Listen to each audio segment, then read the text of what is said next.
Kesehatan saya kurang begitu prima. Boleh ya? Siapa? Thank you.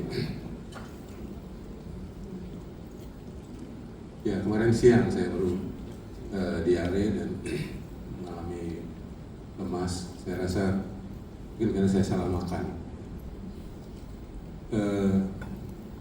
Thank you Pak Anton mengundang. Tema kita adalah pada pagi hari ini The purpose. sudah disiapkan.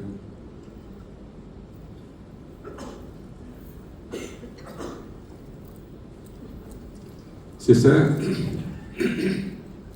panggilan yang mendesak untuk kita sekarang ini adalah merawat keluarga kita. Tapi sebagian kita udah mulai merasa frustrasi, putus asa karena tidak tahu bagaimana cara merawat keluarga kita. Dan kita bingung bagaimana memperjuangkan pemulihan dari begitu banyak masalah-masalah keluarga kita. Sebagian kita masih dengan coba cara, tapi salah. Sehingga kita frustrasi, depresi, dan kita menyerah. Saya tahu apakah bisa gunakan ini. Next. Next. Saya 2 hari lalu dikirim apa namanya itu, skincare ya, dari seorang direktur perusahaan skincare yang sangat kaya, sangat maju. Konon katanya harganya belasan juta. Saya coba pakai, ya bagus ya, enak ya, karena murah juga, karena gratis juga ya. Dikasih ya senang. Banyak orang memperjuangkan merawat wajah itu dengan harga yang sangat mahal. 4 tahun yang lalu anak kami bermasalah dalam kesehatan dan kami terpaksa pergi ke Singapura untuk melakukan general check up. Ya, karena kondisi khusus dari 2 anak kami. Kami menghabiskan untuk general check up itu 200 juta. Karena kami tidak punya asuransi untuk Singapura. Saya membaca begitu banyak orang pelihara anjing. Setiap bulannya itu menghabiskan belasan juta. Ada orang yang suka merawat tanaman dengan biaya yang mahal. Tapi tidak banyak orang yang mau membayar harga untuk merawat keluarga dan perkawinan. Kenapa?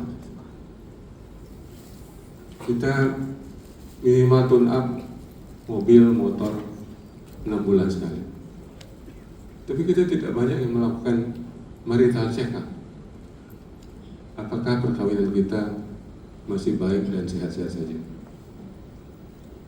Dan sampai akhirnya orang datang ke kami karena profesi konselor itu sudah dalam kondisi, kalau istilah mobil, mau turun mesin ya, udah mau cerai gitu. Atau dalam istilah kanker itu udah stadium 4. Sehingga merawat keluarga yang sudah sakit lebih mahal harganya, lebih lama waktunya, lebih capek prosesnya, karena sudah dibiarkan bertahun-tahun. Saya harap semua yang muda yang belum nikah mendengarkan apa yang saya katakan. Karena banyak sekali orang yang sudah menikah tidak mengeluarkan uang yang cukup untuk konseling pranikah, tidak mengeluarkan uang yang cukup dan waktu yang cukup untuk bertemu dengan konselor perkawinan. Tapi dia begitu royal ketika bertemu pengacara. Menyedihkan sekali. Berapa ratus juta pun dia bayar. Yang penting saya bercerai. Setelah, kenapa tidak mengeluarkan uang sebelum nikah? Kenapa tidak membeli buku sebelum nikah? Inilah profesi yang tidak disukai banyak orang, profesi kami. sebagai konselor keluarga. Itu dicari orang ketika sudah stadium. Saya tidak tahu bagaimana konseling pranikah di LMCC, tapi itu hal yang paling diabaikan oleh begitu banyak gereja. Next, kalau kita lihat Alkitab, kenapa saya kemudian memilih cuti untuk sekolah pada tahun 1996, kira-kira 30 tahun yang lalu. Perkawinan saya dengan Rosvita sangat buruk karena setiap hari kami ribut. Mungkin kalau saya jemaat biasa, saya nggak merasa bersalah. Masalahnya saya gembala, jemaat, saya pendeta. Thank you. Ya, begitu terhormat, ngambil gampang. Saya merasa munafik gitu. Saya bisa mendamaikan banyak orang, tapi saya tidak bisa berdamai dengan istri saya. Saya lalu bertanya-tanya, apa yang kurang, apa yang salah? Kami saling mencintai, pacaran lumayan 3 tahun. Kami sama-sama sekolah yang baik, sarjana teologi, Rosvita sarjana komunikasi. Tapi 2 sarjana teologi dan komunikasi ini tidak bisa berkomunikasi. Ribut terus. Saya bilang sama istri saya, aku berhentilah jadi pendeta. Aku merasa munafik. Karena saya tahu isi Alkitab ini, saya tahu Mazmur 127, anak adalah milik pusaka. Tapi saya tidak pernah mengurus anak saya lebih pergi mengurus pelayanan. Saya tahu Petrus berkata istri adalah kasih karunia, tapi saya lebih menghargai karir pekerjaan saya daripada istri saya. Saya rasa ada yang salah dalam hidup saya, sehingga saya memutuskan berhenti dari gembala, sekolah, dan mencoba satu profesi yang mungkin lebih cocok untuk kami berdua. Dan di sekolah itu saya menemukan jawabannya, bahwa saya bermasalah dengan pohon keluarga, genogram, family tree, keluarga asal saya yang sangat buruk. Banyak contoh yang buruk dari orang tua saya, tradisi nilai yang buruk dari orang tua saya, yang saya dulu tidak suka, tapi setelah saya menikah, saya hidupin.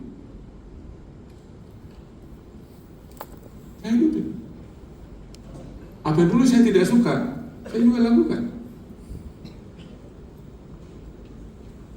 Saya misalnya kalau ribut sama mama kami, dia diam, terus pergi ke kedai tua, terus minum alkohol. Saya sama, saya ribut, saya diam, tapi saya nggak pergi ke kedai tua, saya pergi ke gereja. Saya candu dengan pelayanan saya. Saya tergila-gila dengan profesi saya. Apalagi saya dipuji karena jemaat berkembang 100% setiap tahun, 100% setiap tahun. Wah, saya dipuji banyak pendeta di gereja kami. Wah, hebat Julianto. Yang tidak pernah saya dapatkan waktu kecil. Pujian itu membuat saya tergila-gila dengan pelayanan.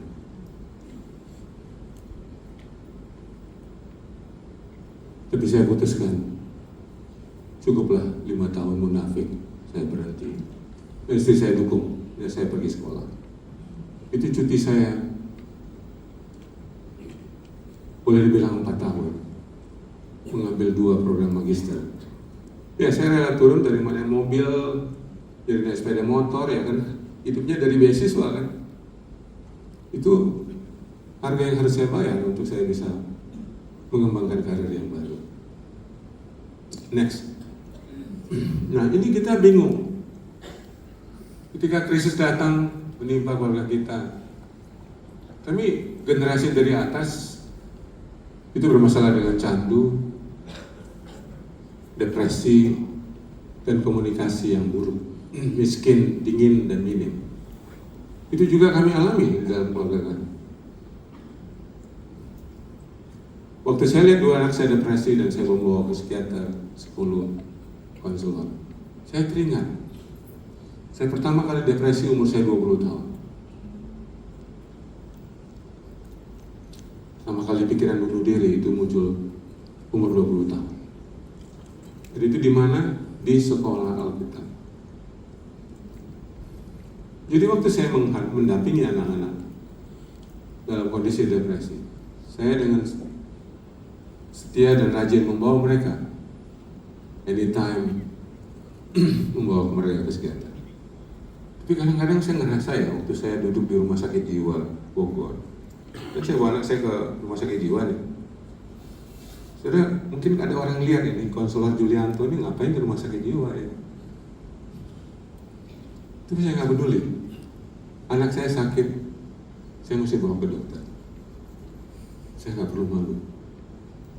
12 psikolog yang saya kunjungi secara rutin, ada yang 3 kali, ada yang 4 kali, ada yang 7 kali, ada yang 10 kali. Saya pergi. Dan kebetulan mereka semua kenal saya. Konselor yang dikenal di Indonesia. Saya nggak peduli. Kalau ada penyakit di dalam keluarga kita, termasuk itu depresi yang namanya penyakit jiwa, maka dokter psikiater itu disebut gelarnya SPKJ, spesialisasi kejiwaan. Saudara jangan malu. Daripada kita bingung, ya, saya cukup lama frustrasi, depresi, saya mulai satu perjalanan, yaitu perjalanan pemulihan dari anak-anak. Ya, walaupun lama, panjang, mahal, tapi saya tahu apa yang dikatakan firman tadi, bahwa anak-anak adalah milik pusaka yang harus kita rawat, dan istri atau suami itu adalah kasih karunia. Dua-duanya bernilai kekal. Sementara seperti saya katakan tadi, untuk kesementaraan, untuk yang fana, untuk wajah, untuk badan kita bisa bayar mahal. Tapi kenapa untuk yang kekal, untuk yang eternal, kita tidak membayar harga? Saya kira ini tragedi yang terjadi di banyak gereja. Tragedi, sangat tragis. Saya keliling 110 kota, 30 provinsi secara rutin, 40 negara. Saya tahu persis, abad kita ini adalah abad yang lebih mengejar kefanaan dan kesementaraan daripada kekekalan. Saudara yang terkasih dalam Tuhan, ini juga terjadi nextnya, karena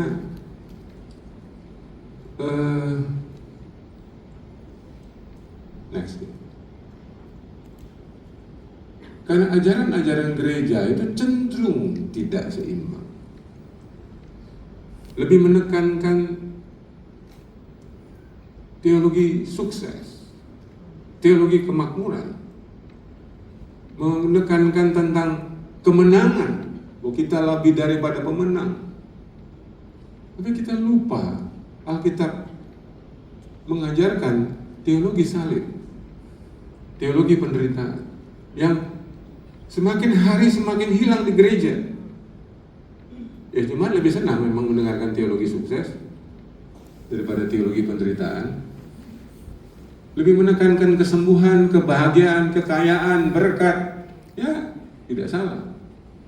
Tapi hidup kita nggak akan selalu kaya, sukses, ya kan? Bahagia. Ada masanya kita juga tidak bahagia. Ada masanya kita susah. Tapi apakah itu berarti Tuhan meninggalkan kita? No.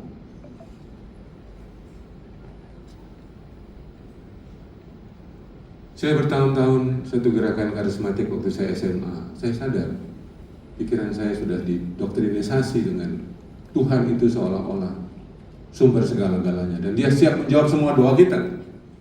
Setelah saya belajar teologi selama 10 tahun, saya tahu itu ada yang kurang, tidak seimbang.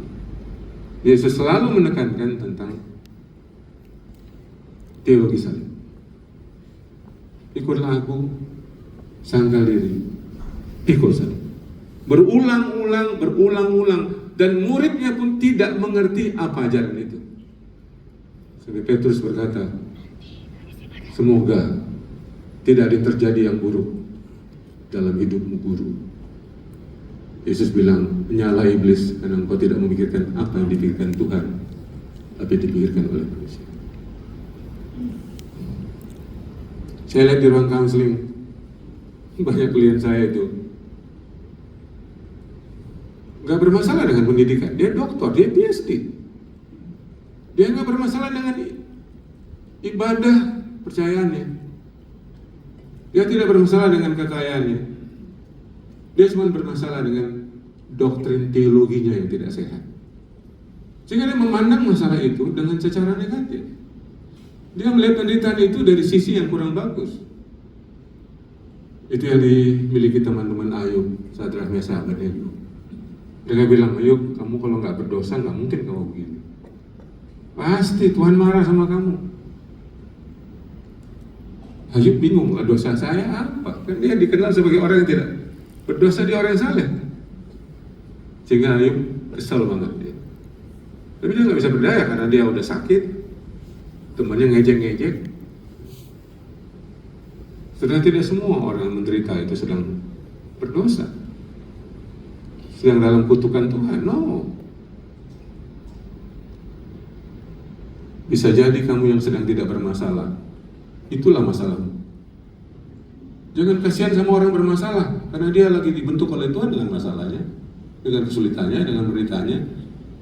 Jadi dia bilang, kasihan temanku, lagi bermasalah dia. Jangan, kau yang kasihan, kau nggak punya masalah. Serius ya? Yang Ibrani mengatakan, anak-anak yang tidak punya masalah, itu seperti anak-anak bawang. Anak ecek-ecek, kalau orang Medan bilang, tau ecek-ecek? Ya. Setelah kalau udah lagi enak, tenang, aman, nyaman, saya rasa itu udah virus iman Anda sedang digerogoti oleh rasa nyaman. Saya beruntung, saya setiap kali pada zona nyaman, saya pasti depresi. Istri saya saksinya, saya nggak boleh nyaman, mapan gitu, udah stabil gitu, pasti saya tertekan gitu. Harus ada sesuatu yang baru yang kita perjuangkan.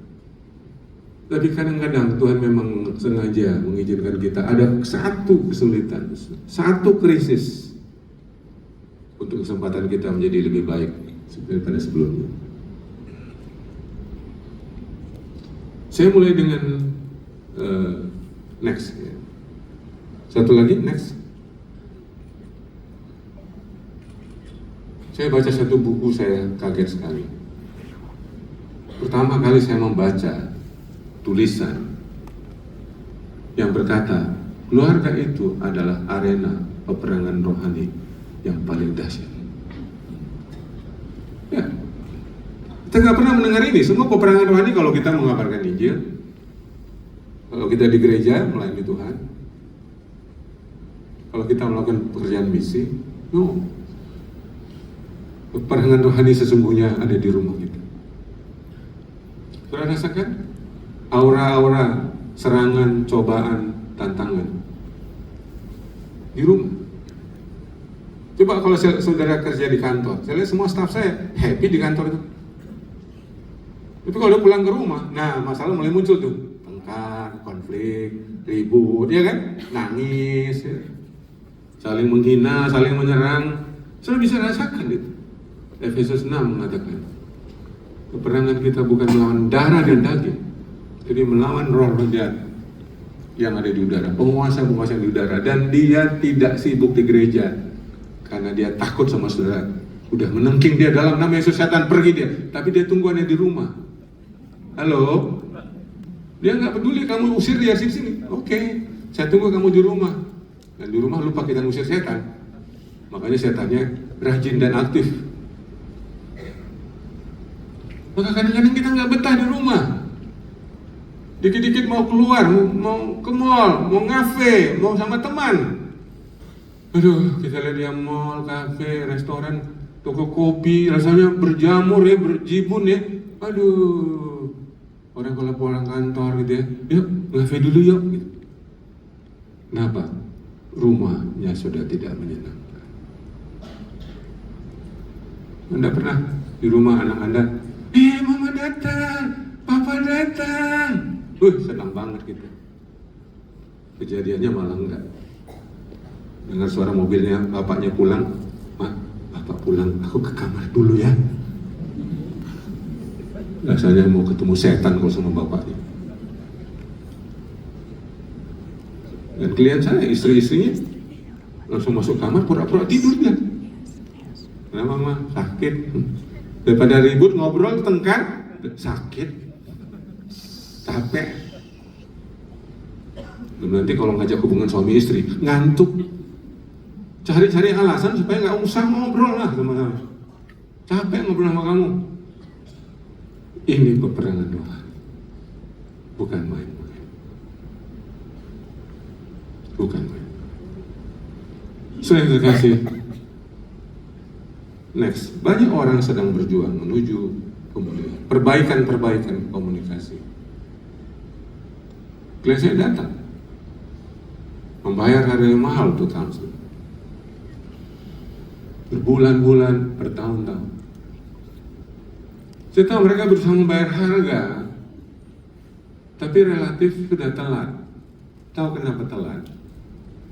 Karena salah satu dari mereka sudah ada gangguan jiwa serius. Ini susah. Kalau sudah ada gangguan jiwa, sehebat apapun kita konselor, kalau dia nggak rajin ke psikiater, dia nggak rajin ke psikolog, kita juga susah, kan kita konselor.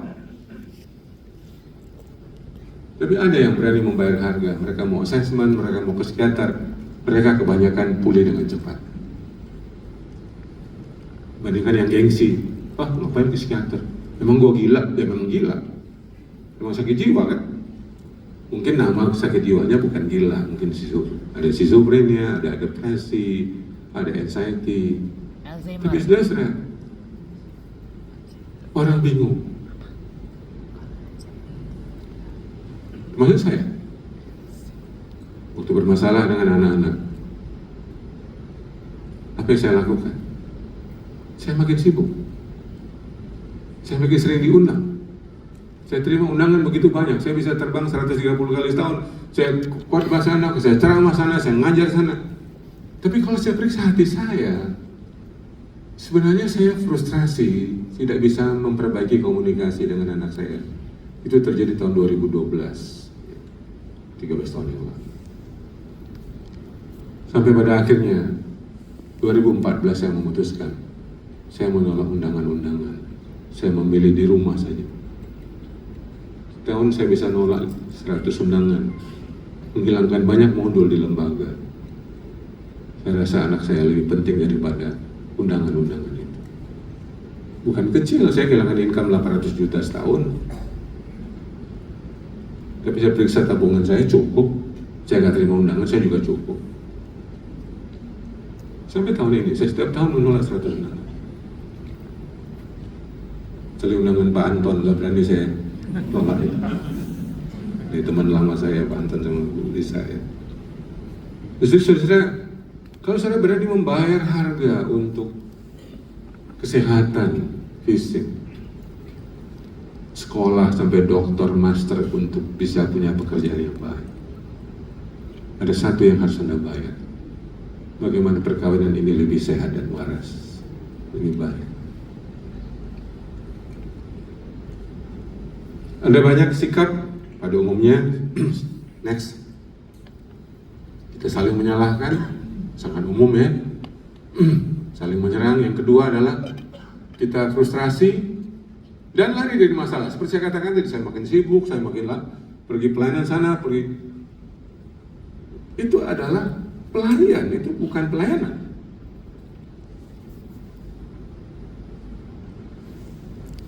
Anda rajin di gereja, coba cek, apakah itu pengabdian Anda kepada Tuhan atau itu pelarian karena di rumah sudah tidak menyenangkan.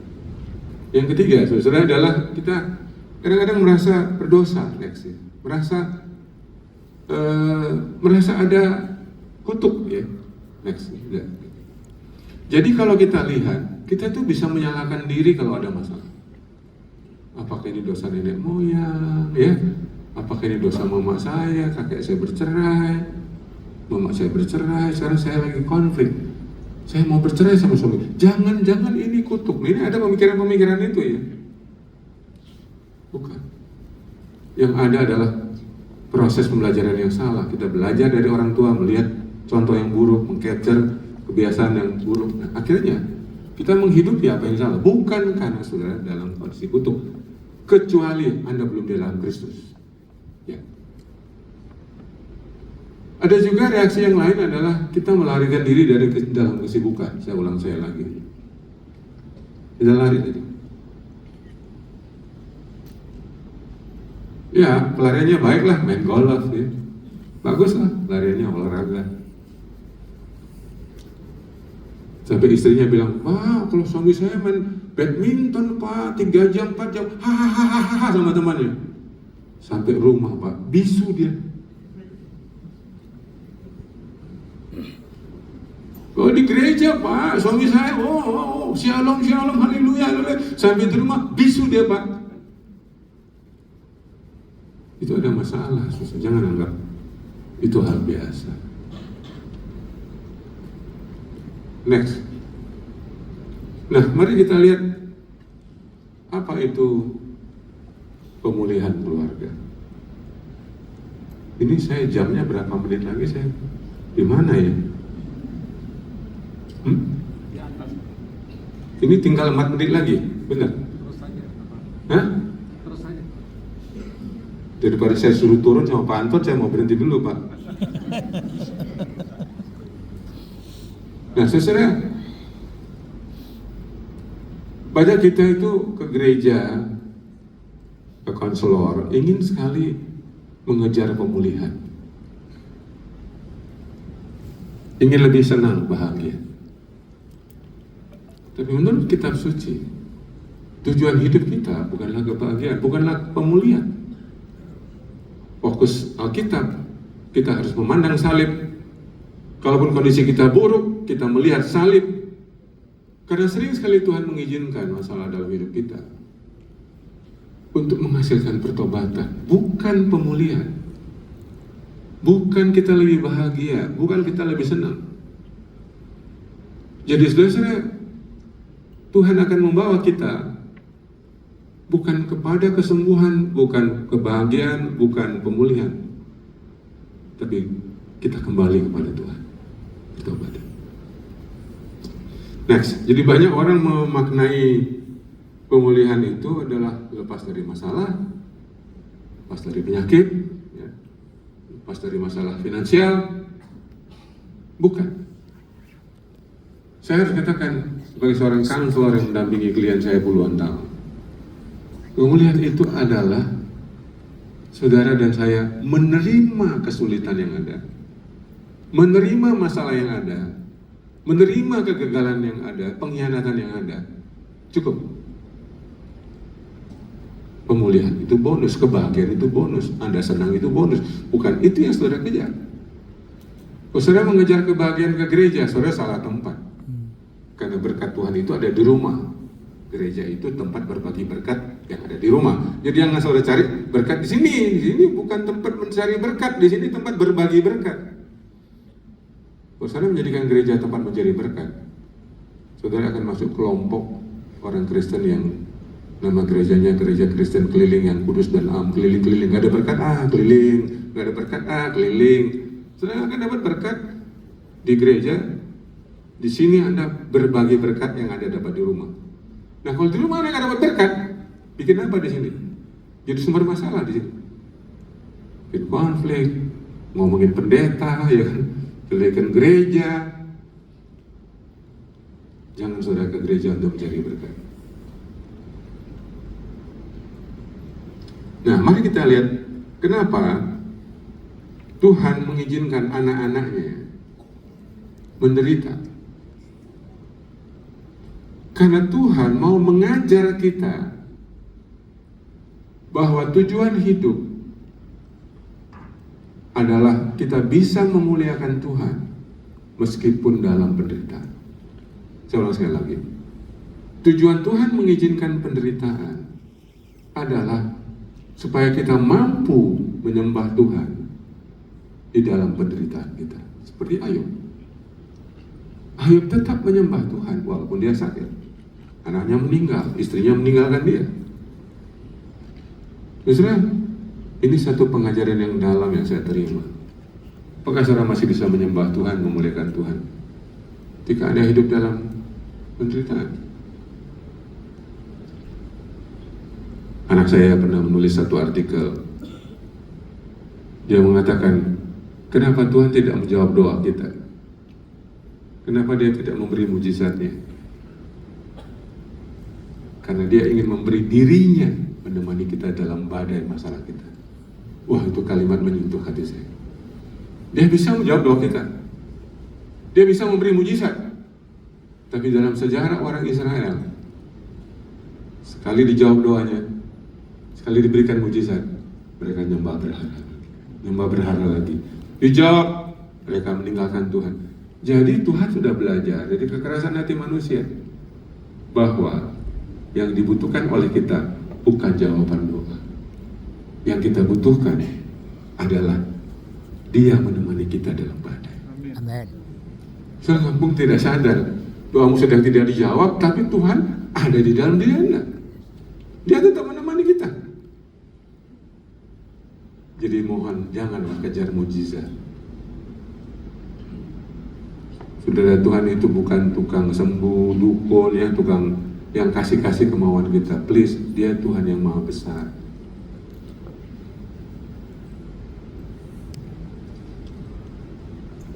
Mari kita lihat. Jadi pemulihan itu bukan hanya dimaknai dari kondisi buruk ke baik, dari kondisi sakit ke sehat, bukan. Dari gagal ke sukses, bukan. Dari miskin ke kaya, bukan. Sering sekali pemulihan dalam Alkitab itu terjadi dari kondisi yang baik ke buruk. Ayub contoh yang paling real. Dia dalam kondisi baik ke buruk, tapi setelah itu dia mengalami pemulihan yang luar biasa. Keluarganya dipulihkan, kesehatannya dipulihkan, kekayaannya dipulihkan. Daud mengalami badai keluarga yang sangat besar karena anaknya memperkosa saudara sendiri. Anaknya membunuh anaknya yang satu. Dari satu badai ke badai, dari satu ke badai, Tuhan memulihkan Daud. Dia menjadi lebih sungguh-sungguh. Kalau kita lihat Mazmur-Mazmur tulis Daud, itu semua Mazmur-Mazmur melewati penderitaan. Maka disebut dengan Mazmur ratapan. Banyak sekali Mazmur itu bukan hanya Mazmur pujian, tapi Mazmur ratapan. Kapan terakhir saudara menangis di hadapan Tuhan? Kapan terakhir berlutut di kaki Tuhan? Pemulihan itu jangan mengejar hal-hal yang baik, tapi yang kita kejar itu adalah hubungan kita lebih baik dari Tuhan. 3 terakhir, mari kita lihat next. Ada 3 bentuk pemulihan yang saya mau sampaikan. Tetap di sini saja, saya akan menjelaskan dengan cara yang berbeda. Nah, saudara, yang pertama, kita diizinkan menderita, punya masalah, supaya kita kembali kepada Bapa. Dan jalan itu ada 3. Satu saya sebut dengan pertobatan iman. Sebelum kita mengalami masalah, kita begitu sombongnya luar biasa. Kita merasa bisa hidup tanpa Tuhan. Kita bisa merasa hidup tanpa doa. Kita mengandalkan diri kita sendiri. Kita begitu sombong, merasa lebih baik, dan kita jauh dari kasih karunia. Saudara, bukankah ini godaan yang terbesar setelah kita hidup pada zaman teknologi? Saudara perlu Roh Kudus sekarang? Enggak. Kalau susah buka Instagram, ya enggak? Lagi sedih buka YouTube, lagi bingung buka Google. Allah kita udah bergeser, Roh Kudus kita sudah bergeser. Saya punya sumber yang bisa saya lakukan, saya bisa menghibur diri saya sendiri. Iya, tapi sampai kapan? Jangan sombong. Kesombongan menjauhkan kita dari Tuhan. Saudara terkasih, Yang kedua adalah jalan kembali kepada Tuhan melalui pertobatan emosi. Apa yang dimaksud dengan pertobatan emosi? Kita ini sudah didinabobokkan oleh ajaran-ajaran yang sangat humanis, yaitu mengajarkan tentang kesenangan, popularitas, kekayaan. Itu yang kita kejar. Dan itu membuat kita egois. Justru jangan lagi mengejar apa yang disebut dengan kesenangan, kebahagiaan. Kalau saudara mengejar kebahagiaan dalam perkawinan, kebahagiaan itu akan lari dari Anda. Yang ada ialah Anda manipulasi pasanganmu supaya dia membahagiakanmu. Aku dulu menikah untuk bahagia. Kalau kamu tidak bahagia, kamu salahkan. Gara-gara kamu aku tidak bahagia. Saudara, Alkitab tidak pernah mengatakan itu bahwa saudara menikah untuk bahagia. Alkitab dan ajaran gereja menegaskan tujuan perkawinan adalah pertumbuhan. Itu yang kita ucapkan di depan pendeta. Katanya kemarin ada perkawinan di sini. Dan kita ngucapin sumpah, janji nikah, akan setia dalam suka dan duka, sakit atau sehat, cukup atau kurang. Saudara kalau lihat, itu dari kutip yang negatif ke positif, sakit atau sehat, ya kan, waktu kurang atau cukup, betul nggak? Kalau orang Katolik ada satu lagi, waktu untung atau malang. Itu yang menghasilkan pertumbuhan. Ya.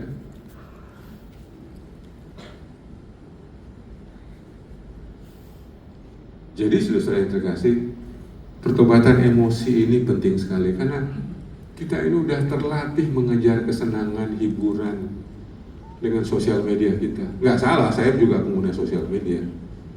Saya punya Instagram, saya punya Twitter, ya, saya punya Facebook.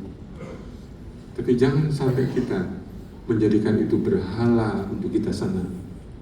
Udah berapa lama kita nggak mencari Roh Kudus untuk memberikan kita sukacita yang sebenarnya, sejati. Kita bicara tentang kebenaran. Yesus berkata, akulah jalan, kebenaran, dan hidup. Tapi masyarakat dunia kita, kebenarannya sudah berganti, nilai-nilai sudah berubah. Tidak lagi kebenaran berdasarkan kitab suci. Jadi sekali mulai hari ini jangan fokus pada kebahagiaan. Kalau Anda susah pas di gereja ini, enggak apa-apa. Susah bisa dinikmati. Anda sedang insomnia nggak bisa tidur, no problem. Insomnia juga bisa dinikmati. Depresi pun bisa dinikmati. Itu yang saya ajarkan di ruang counsel. Jangan mau cepet-cepet happy. Ya. Jangan mau cepet-cepet bisa tidur. Ya. Saya pernah insomnia 2 tahun, 2014-2015. Saya bisa menghasilkan 3 buku bestseller. Bangun jam 1, udah nulis aja, nanti jam 5 tidur lagi. Ya kebetulan saya waktu itu cuti dan saya punya pekerjaan sendiri, jadi saya bisa tidur setengah hari misalnya. Ya siang-siang udah bisa ngambil waktu setengah jam pada waktu siang. Yang penting saudara, jangan mau cepat-cepat nyaman dengan bisa tidur. Kalau ada punya masalah, insomnia sangat normal. Anda nggak bisa tidur, sangat normal. Yang terakhir adalah pertobatan sosial.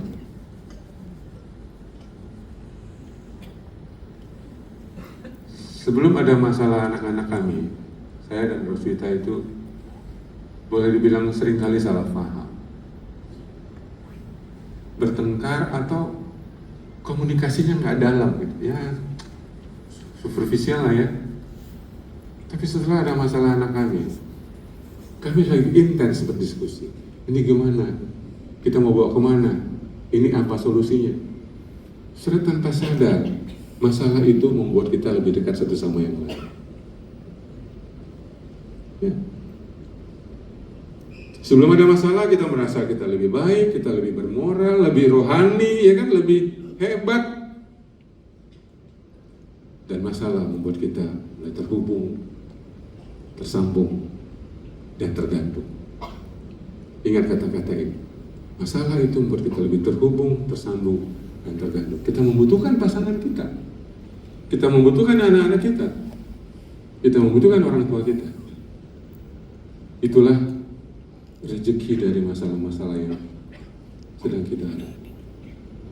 Jangan takut ada masalah, karena itu akan membawa kita mengalami pertobatan sosial, supaya kita bisa berinteraksi satu sama yang lain.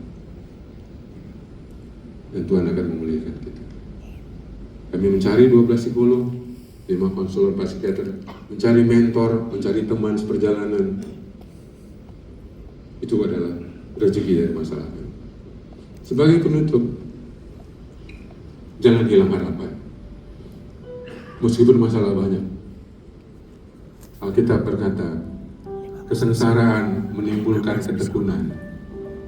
Ketekunan menimbulkan tahan uji. Dan tahan uji menimbulkan pengharapan. Roma 5.